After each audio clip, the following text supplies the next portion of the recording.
Even before the infamous Nigerian Prince email scams gained popularity, one man, John Aaba, was already deceiving people with stories of immense wealth originating from Ghana's colonial past. Blameza says he is the richest man in the world, the sole beneficiary of a secret trust fund. Please don't forget to like the video, hit the subscribe button and smash the notification bell. Thank you so much. In 1981, video studio owner Peter Rigby received an unusual call. He was summoned to the penthouse of London's Mottcambe Hotel, a coveted series of Georgian houses now showcasing the height of the 1980s elegance. Inside the suite, amidst black leather sofas and a wood-paneled club bar, Rigby met his new client, John Aaba, bare-chested, adorned with a large gold star of David and smoking an expensive cigar.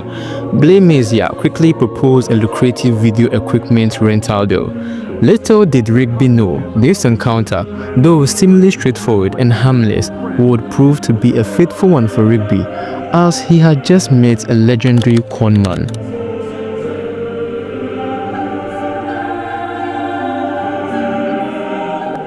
You see, years of scamming across West Africa and the US had made Blameza a wanted man by 1981. Yet, just years earlier, he'd made up the Oman Ghana Trust Fund, a scheme so perfectly crafted, built from half-remembered news, propaganda and prison gossips, into one of the most lucrative cons of the 20th century.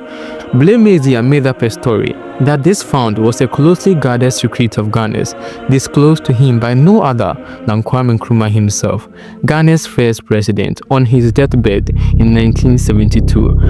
Interesting. Blameza of Ghana, tribesman who recently Nyanzu II. To others, he is the Fat Man, or just Doc. Blameza says he is the richest man in the world, the sole beneficiary of a secret trust fund that last time he counted stood at $27 billion, that's billion dollars. With Representative Adam Kwame Nkrumah dedicated his life to liberating Ghana from British colonialism.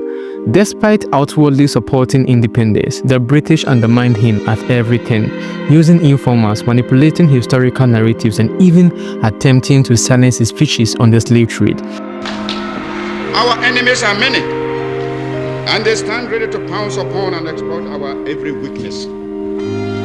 They play upon our vanities and flatter us in every kind of way. They tell us that this particular person or that particular country has greater or more favorable potentialities than the other.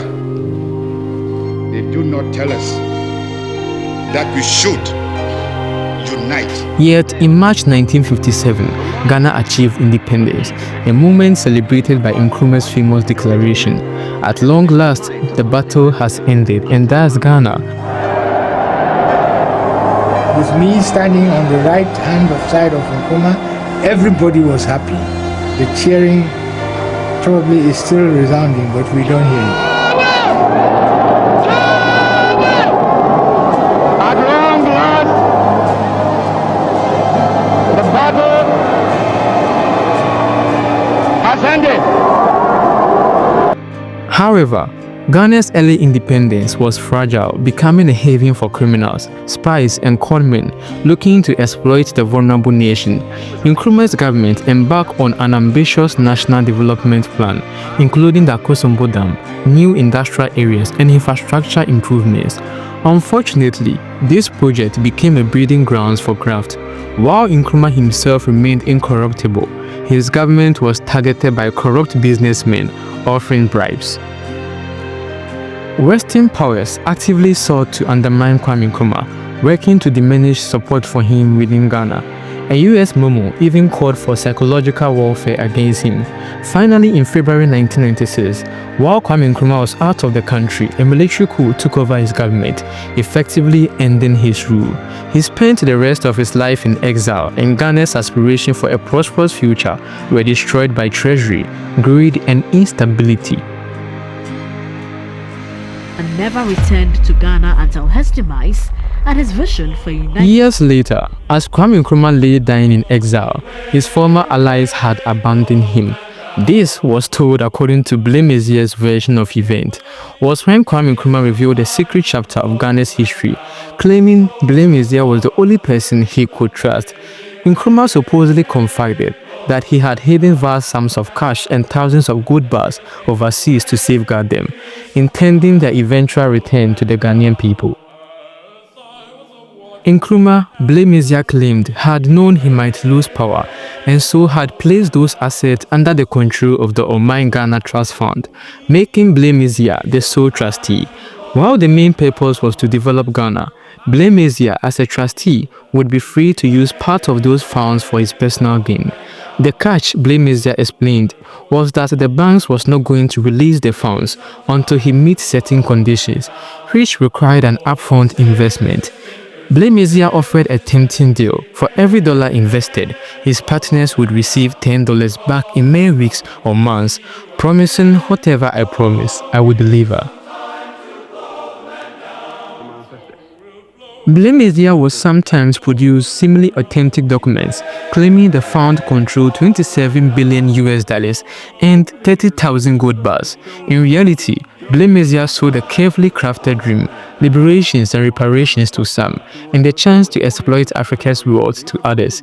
In truth, at the time of Kwame Nkrumah's death, Blaimezia wasn't even at his side, but rather was serving a jail time in a US prison on charges including defrauding an innkeeper. So now he does.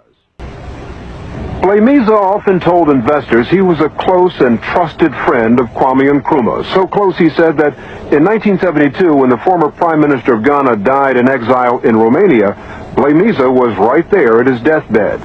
But in fact, the records show that in 1972, Blaimeza couldn't have been in Romania because he was here at Graterford Prison in Pennsylvania. You might be wondering why Blaimezia was arrested and jailed in Philadelphia. Well, it all started in the early 1970s. By then, Blaimezia was a master of reinvention, claiming to be anything from the president of the African Development Bank to a medical doctor or even to the son of a renowned jurist. In 1972, he returned to Philadelphia, posing as a diplomat and settling at the Bellevue Stratford Hotel. When the Ghanaian mission refused to pay his $2,644 hotel bill, Blaimezia was arrested and jailed for impersonating a diplomat and stifling a hotel. This prison stunt likely honed the skills he would later use to orchestrate his grand fraud scheme, the Oman Ghana Trust Fund. After this incident, Blaimezia's life became a whirlwind of fraud and escapes. Have been in Romania because he was here at Graterford Prison in Pennsylvania, serving a 1 to 2 year sentence for posing as a United Nations diplomat and defrauding a Philadelphia hotel. He'd stuck them with a bill for over $2,000. Although he promised investors a quick return on their money, for over 14 years, no one has seen a cent. No one, that is, except John Aaba Blaimeza. In 1974, he faced charges for using a fake university degree and trying to cash $25,000 in stolen bank graft. He fled to Ghana to avoid these charges but was promptly arrested and sentenced to 7 years for fraud and bribery, only to be released under suspicious circumstances. Despite these setbacks, he continued his scheme. He falsely claimed to have inherited $160 million and announced plans to invest millions in the Nzima area, only to be arrested in 1975 at Accra Airport for attempting to leave the country with an undeclared currency. He wrote down the figure of $150 million. $150 million bucks? Yeah. You must have felt pretty good then. I did. I felt very good. I thought it was coming to a close. We would be getting our money any day. And then what happened? Nothing. Nothing happened. He then managed to convince the government that he had billions in Swiss bank account and was given a diplomatic passport. In 1979, he formed a political party that went nowhere, whose acronym was seen as meaning pay voucher, further emphasizing the fraudulent nature of his actions. He continued to scam, even convincing the new government to renew his diplomatic passport, going on a fruitless trip to the Cayman Islands, before he was finally jailed in Ghana in 1986 for economic sabotage. Despite his long history of fraudulent activities and his imprisonment, he was never held accountable.